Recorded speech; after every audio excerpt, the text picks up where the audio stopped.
All right, folks. Sorry it took a little bit, but need a motion to come out of executive session at 9:39 and reconvene. Do I have that motion? Motion, Chair. I have a motion by Dr. Einen. I have a second by Dan Savona. All those in favor? Aye. Aye. Opposed? Carried. We are going to deviate from our agenda. We are going to move all the way down to section 12, old business. We have a couple of board members who have to potentially jump out. And it's very important that everyone has their opportunity to say or take action on this. So please, Rose. On page 23 of the packet is the final application. There's not really much that's different from what was submitted last month, but it were a couple of things that had changed and a couple of things that were proprietary and redacted. So just wanted to give the final application here so nobody had any questions. I know Rick had asked me to just call attention quickly to page 34 of the packet, page 12 of the application, where it clarifies that this project plans to have 375 full-time equivalents, but they also plan to have 375 full-time jobs, and they're not committing to part-time jobs. They're committing just to 375 full-time jobs for those full-time equivalents. On page, hold on, going through all these pages here now. Too many supplementals here. On page 59, you'll see the public comments that we received that were written. And obviously that's in addition to what was said at the public hearing. I sent you all out the link for the live stream for the public hearing so that if you weren't there, you could watch it. And then we did get a draft of the transcript, late last night, and I had sent that out as well. Overall, it was a very positive public hearing, and it was a pleasure to be part of that. On page 77 of your packet was my first time using the MRB economic tool, the cost benefit analysis tool that we signed up for and started using this year. If you look at page 78 towards the bottom, you can see that there's a local ratio of benefit to cost of 10-1 and state for 3-1, which gives a grand total of a 9-1 ratio for the benefits versus the cost to the area for this project. A quick question so I can clear it up for my own edification from the Gloucester Capital Cresco people. There's been a conversation. What jump starts for people's health care? Do they have to have X amount of weeks in? Does it start right away? Mr. Chairman, Sabrina Noah, Cresco Labs, our benefits are immediate. Okay, so Thank you. They're immediate, you said? They're immediate? Yes, sir. immediate. Thank Okay, another question real quick, just ballpark it for us if you could. What do you envision for part-time employees in and out? I know it changes as you go along. And will they have any, I mean, because we consider a full-time 35 hours, that's our FTE. I don't know what you do as far as your part-timers who may work a split of that. Do they get insurance? So, Mr. Chairman, in our cultivation and production. My name is Jim. I'm sorry, Jim. I apologize. You've corrected me on that before. It's not Mr. Chairman in about an hour. Understand, Jim. Thank you for the correction. Jim and members of the board. Sorry, I have to correct. It's not till the end of the month, Chairman. Yes, sorry, Jimmy. I'm taking a nap. So the question before the company is, how do part-time employees have benefits? In our cultivation and production facilities, at this time, it is not a practice to utilize part-time employees. We do utilize contractors in limited terms to my awareness, one facility within our network, and those contractors come from an employment agency. But it is not a practice at this time for us to utilize part-time employees in cultivation and production facilities. If I'm correct here, what I'm hearing is that all your jobs are considered to be full-time employees, part-time, maybe you're pointing at outside vendors. Yes, Jim. Okay, can we get that for the record? So when the question comes up again, and I know it's going to come up again, trust me, Yes. maybe 6, 7 more times, we'll have that answer for everyone. That was a good catch by Dr. Einen and Mr. Jones as to what constituted healthcare for the employees. So thank you both very much for that. Anything else, Sabrina? Not at this time, Jim, but we remain here for questions. Oh, absolutely. You're not going anywhere. Please go ahead, Rose, with the rest. Sure. I'm actually going to defer to Joe. On page 79 is the first resolution for voting. It's on the seeker determination, and I know Joe does a much better job explaining what that means.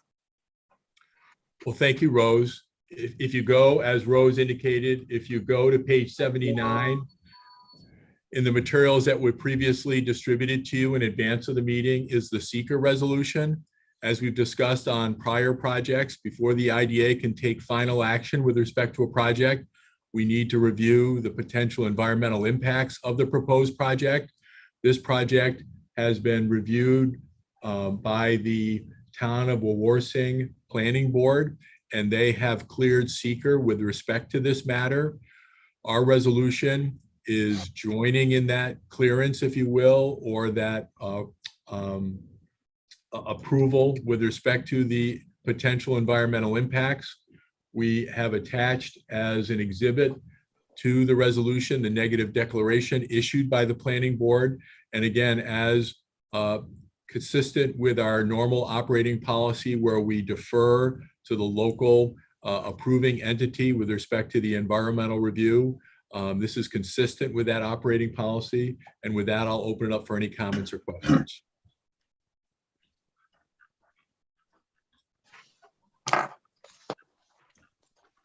All right, what do we got to do to get to the resolution? I need Need a I need a motion? motion and a roll call vote. Yep. I need a motion to entertain a resolution for seeker for Gloucester Capital. Can I have that motion, Dr. D? So moved. Mr. Savona, can I have a second? Second that. All those in favor signify by saying aye. Aye. Opposed? Thank you. Please move forward with the roll call. James Malcolm, Yes. Diane Einen, Yes. Faye Storms, Yes. Michael Ham, Yes. Orlando Reese, Yes. Daniel Savona, Yes. and Richard Jones. Yes. Okay, So let the moved. record show. All right, can we get into the approving resolution for Gloucester Street Capital, Joe? Yes, Chair, thank you. So if you go to page 86 of the materials, and again, this resolution was distributed to the members in advance of the meeting. This resolution follows a very similar format to prior resolutions for prior projects with respect to approving the straight lease documents. It approves a pilot agreement, our clawback agreement, the New York State clawback agreement. It requires the company provide insurance, provide indemnification. The clawback agreement with the IDA will provide for the job numbers, the job levels. This project is, touching on hot button items confronting IDAs. This is not a retail project. There's no pirating with respect to this project. And if you look at Exhibit A of the resolution, which is on page 93, I just want to run through very quickly. And I know the board members have looked at this matter, the resolution in preparation for the meeting. But on Exhibit A on page 93, we have a summary description of the public benefits relating to the project. Item 1, there's no retention of existing jobs because the site is vacant. There is an item 2, significant creation of new permanent jobs.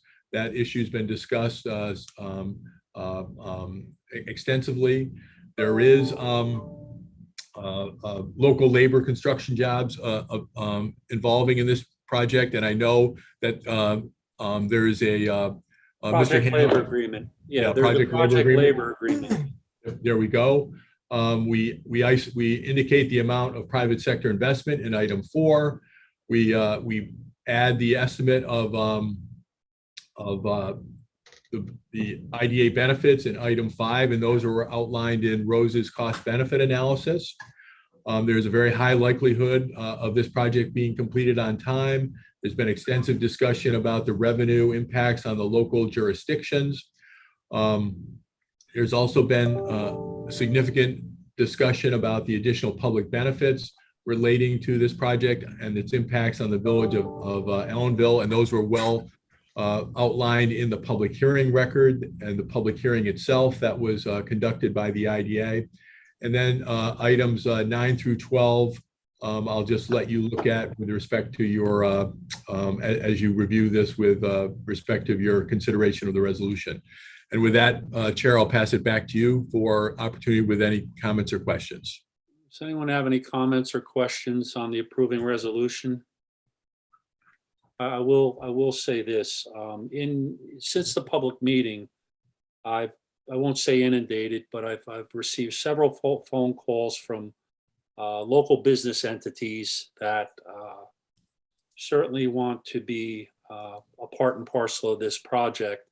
And I'd like to thank Sabrina Noah, me not remembering what time was, it's 3 hours earlier out there, and calling her up and making her aware of that. And she was very open as to, having, on where to direct people to and taking a call herself. And that's one of the good things. That's kind of falls into community benefit. And you'll never miss that site and how big it is, but it's all the peripheral ripples, if I might. When we were in the public meeting, restaurant owners and, the sun is finally going to shine on Ellenville after a long, long cloudy spell. And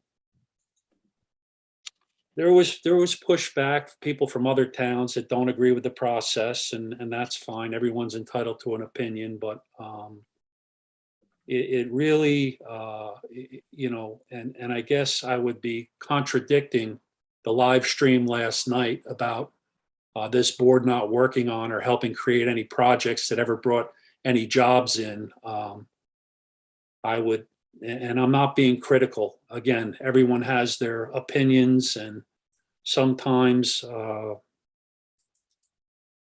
they're not educated enough about the process. And I'm not trying to be flip when I say that, but when you turn around and you take and you promise 375 jobs that people are on the hook for over, within 3 years, and maybe 2/3 of that, I have my economic development whiz, Mr. Wiederman, up there in the corner, but there's going to be a tremendous amount of ripple effect for this community, and people understand and know it's not a big secret. I've never really I'll just put it this way: the county exec and I won't be sending Christmas cards back and forth, but that shouldn't reflect on a staff and the hard work that they put in.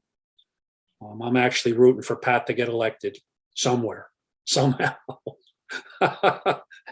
As far as that goes. So it's a super project. And at this time, I would accept a motion to take a roll call vote on the. I'll make the motion. Thank you, Brother Jones. Mr. Jones, do I have a second? Mr. Savona? So all those in favor signify by saying aye. Aye. So we're going to move to have a roll call vote for the approving resolution for Gloucester Street Capital LLC project. James Malcolm, Yes. Diane Einen, Yes. Faye Storms, Yes. Michael Ham, Yes. Orlando Reese, Yes. Daniel Savona, Yes. and Richard Yes. Jones. Yes.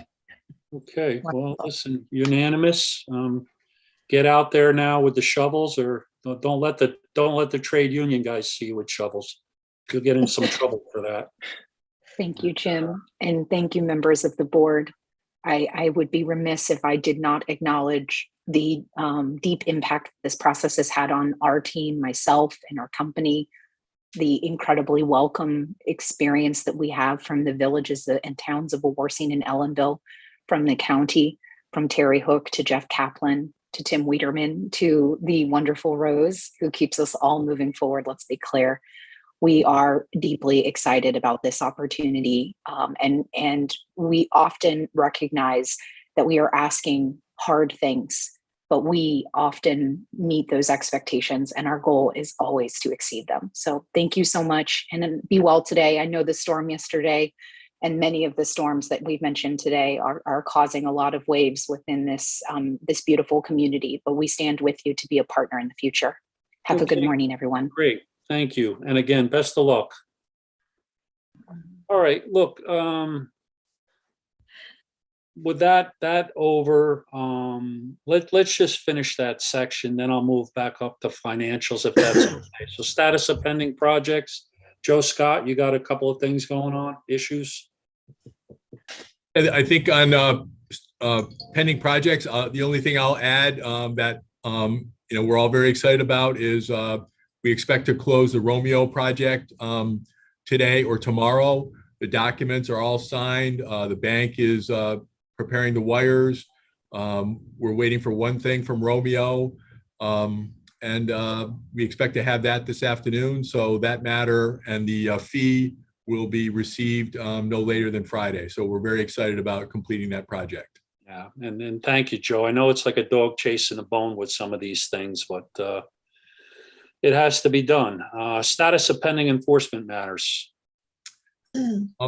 I reported in detail on that during executive session. I don't think there's any further need to discuss anything further. I appreciate the direction from the board, and we will follow up. Thank you very much. All right, so that will take us out of section 12. We will go back up to financials. Rick, did you want me to cover that, or Yes, do you please. want to do the last one? All right. So again, not too much activity for the month of April. There was the application fee that came in clearly for, I'm going to ruin the name, so I'm just going to call it for Cresco.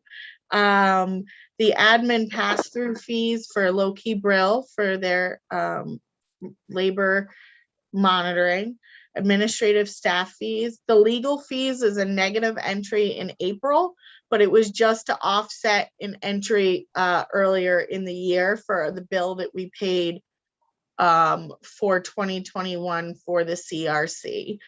For the legal fees that finally got paid in 2022. So you'll see in the year to date, you see that it washes out and is zero. The office expense and postage was negative this month because again, that was the CRC paying back the IDA for the $4.21 of postage that it used in the first quarter. The travel and meals wasn't me going out to dinner. Unfortunately, that was travel to Ellenville and also to Poughkeepsie for the IDA peer group meeting.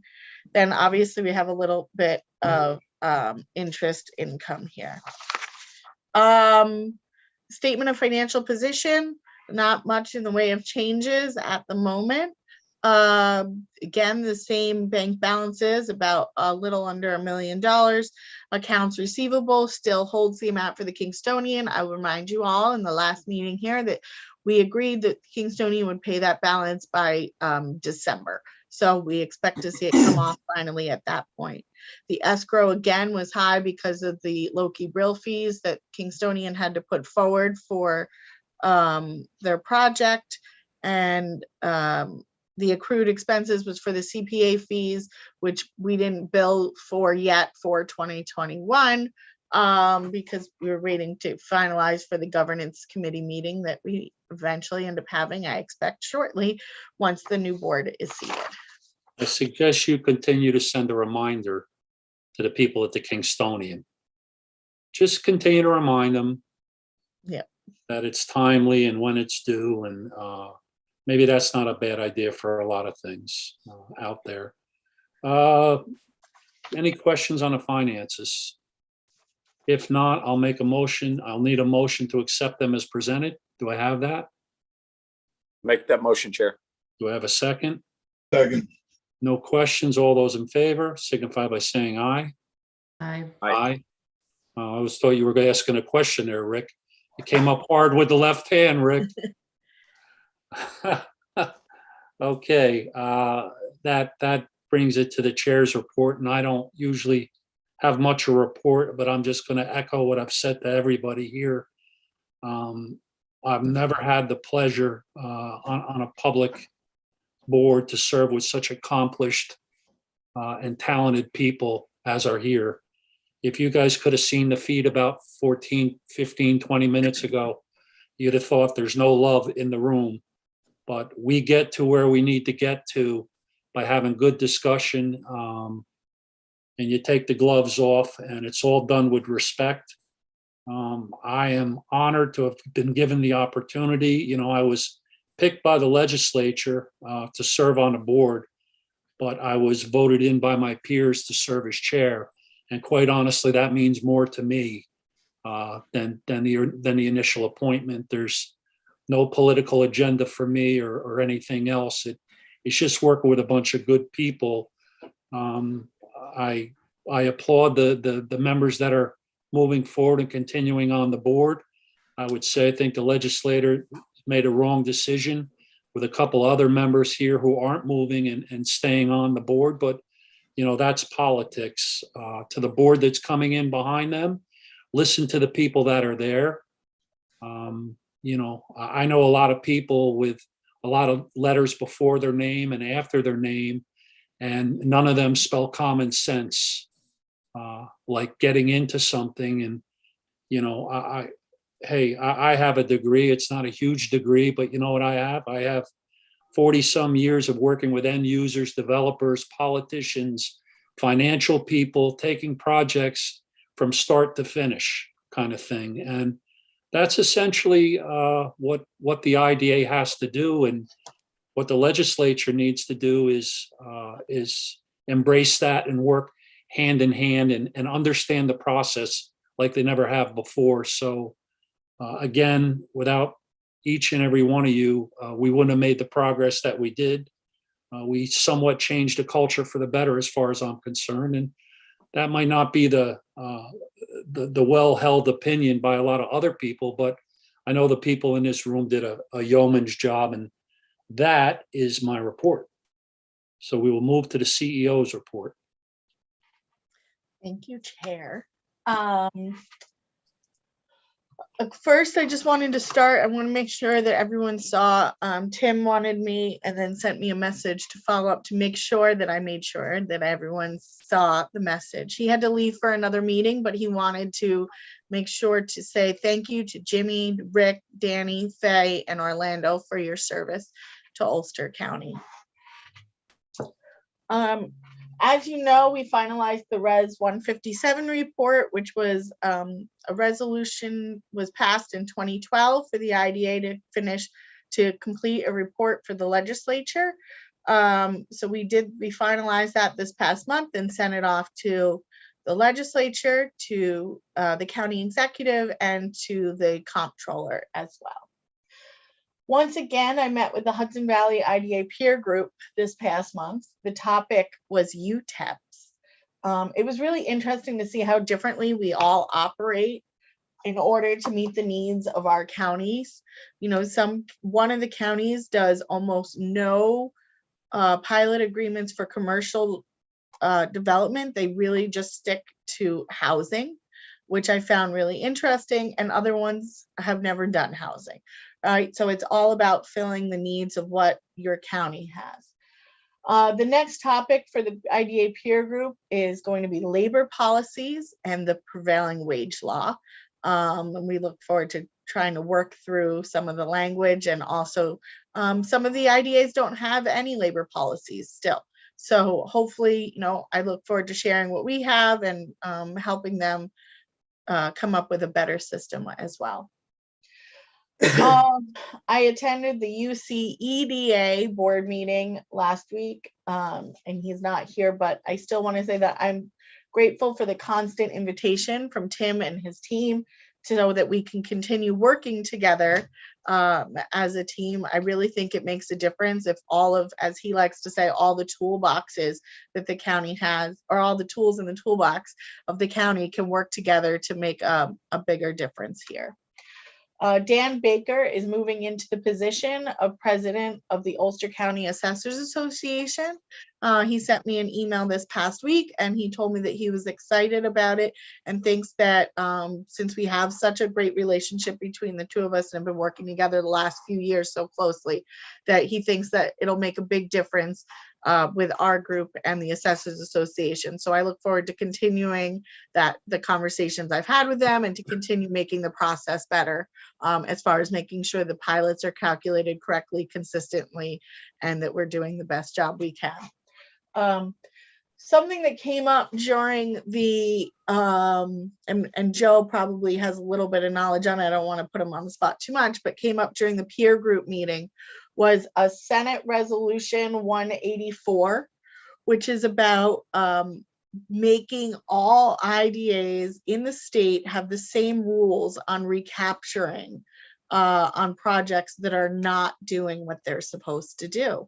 Although it sounds like a good idea that we all have the same rules, it seems a little bit scary that then this would take away any discretion that we would have, right? Like, we were very careful in our policies to make sure we had stuff in there for acts of God and, once in a lifetime pandemics and things that make a really big difference to businesses who are truly doing their best to try to hire, and really some of these things are out of their hands.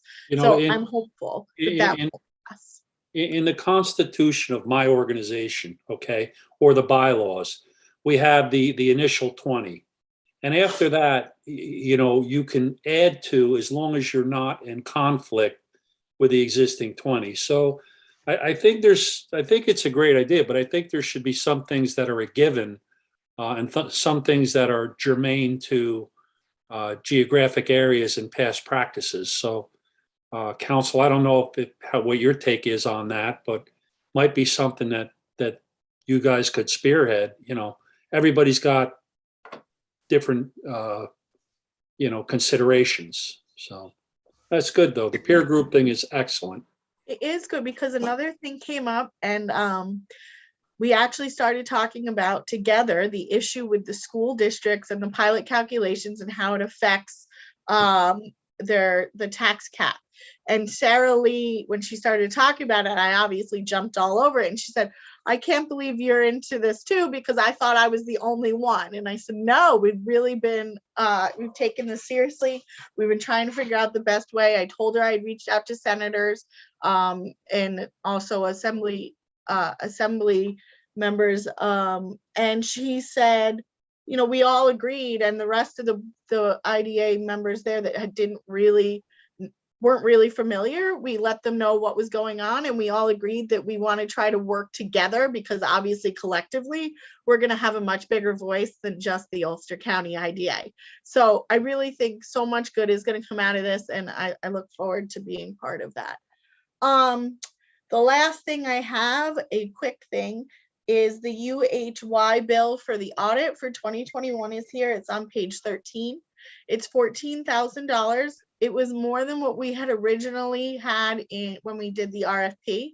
However, it is under the amount that we budgeted for, because after discussing the changes that we had gone through and the differences in the amount of transactions, etc., we did budget for $15,000 for this past year, so it was under that. I did review the bill already with Diane and discussed it. We also discussed some areas again where there's room for improvement.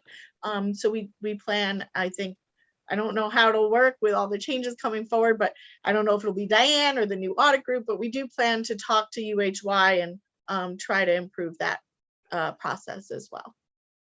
So I need a motion and a non-roll call vote to approve paying that. I need a motion to approve paying the UHY. So moved. I have a second. Second. Thank you, Mike. All those in favor? Aye. Aye. Opposed? None? Carried. Thank you very much. I need a motion to accept the report as presented from the CEO. Rick, I saw you nod your head there, Rick, so I'm going to make sure you're part of the official record here today. And Mr. Reese, I have a second. All those in favor signify by saying aye. Aye. Opposed? Carried. Thank you. Brings us to committee reports. Dr. Reinen, audit.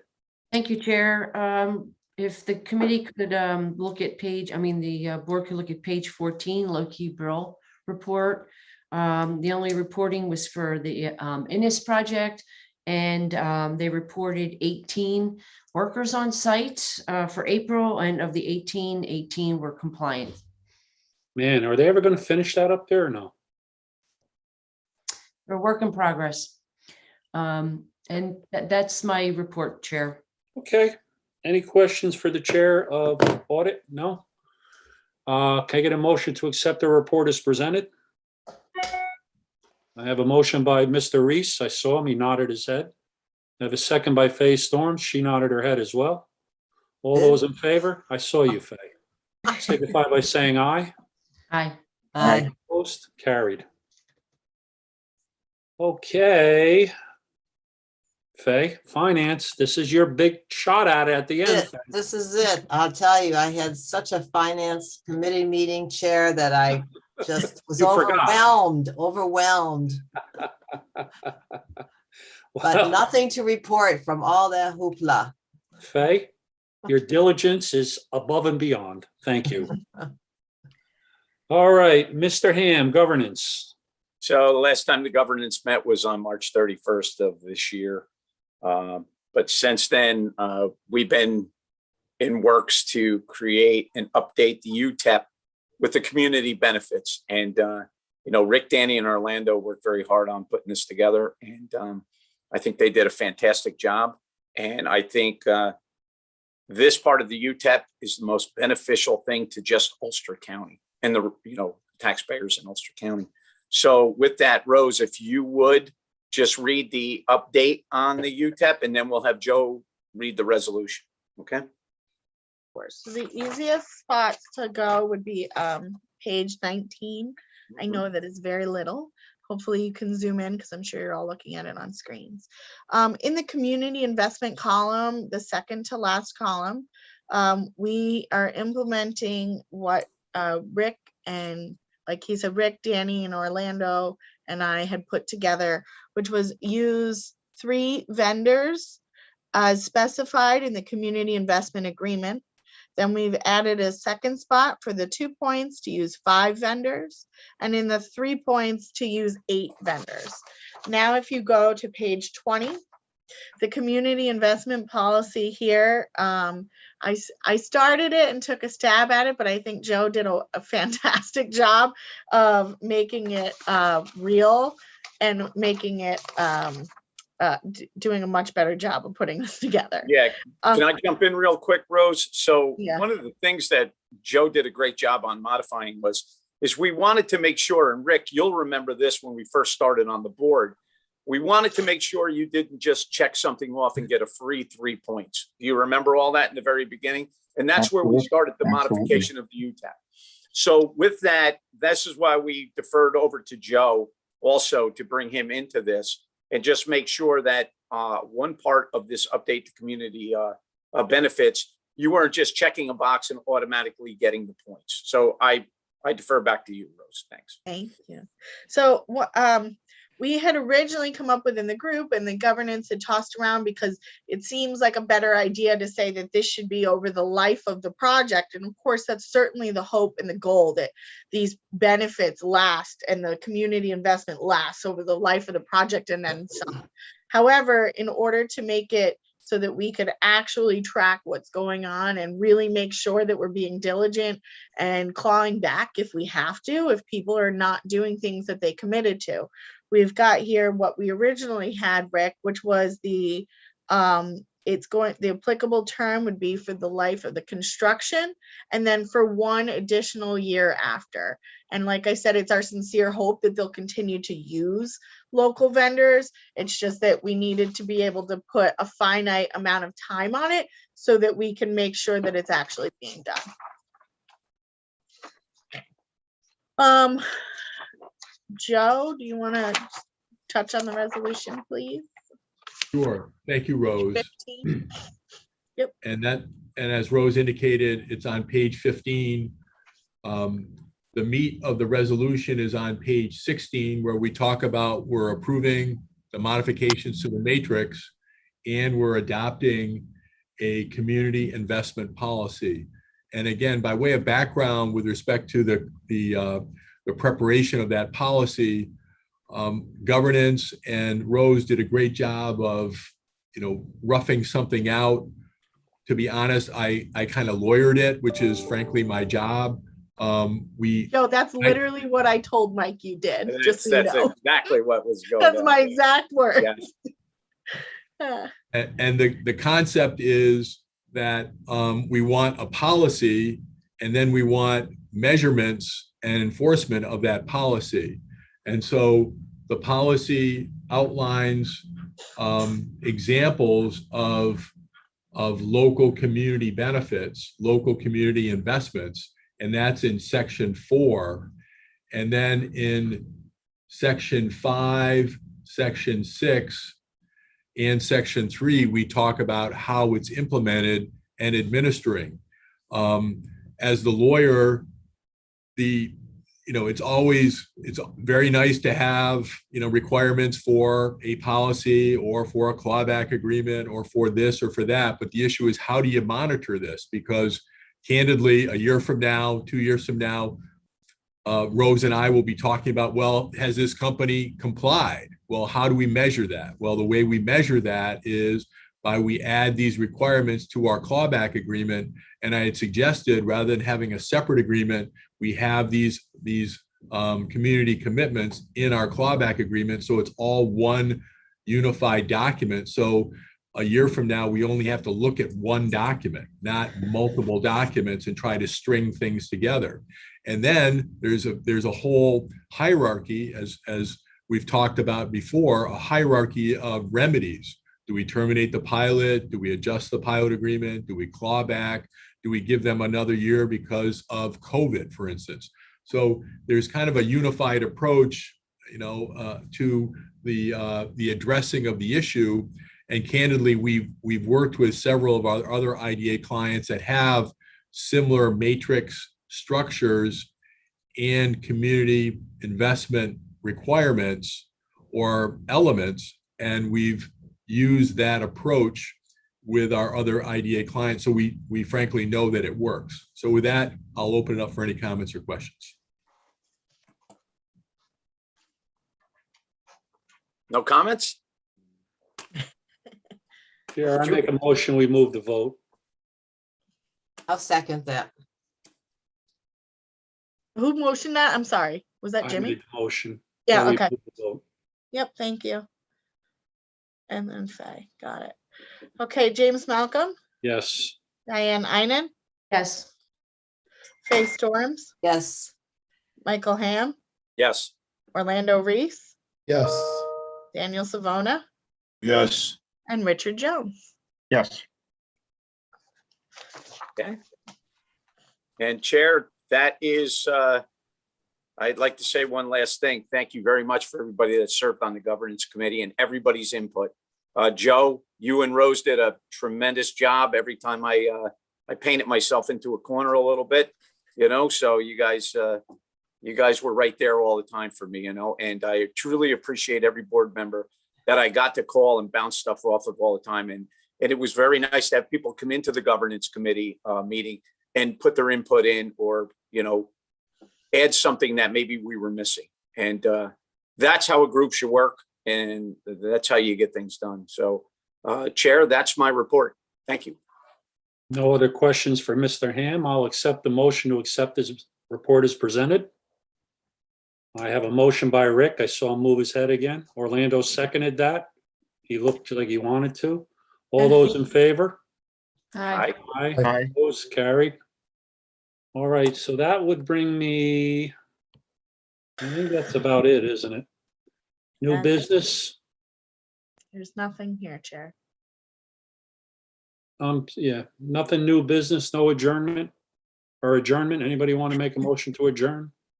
I think what we'll do is we'll take, what works for everybody. It's 10:19 now, 10:30. Orlando, you got to get going, right?